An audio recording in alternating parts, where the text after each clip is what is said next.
i-demo ko naman po is kung paano po magpa-burp ng newborn baby. So, ganito po siya. Pwede rin po siya na dito. Kailangan po alalayan po yung likod.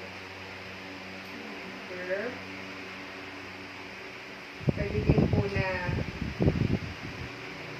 minsan ganyan po siya.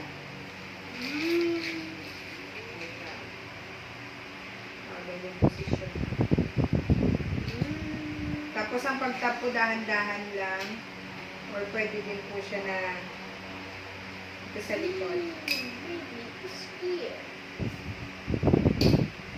Pero usual po mas maganda po talaga pag nagpapaburp ng baby. Mas maganda, mas safe po pag ganito.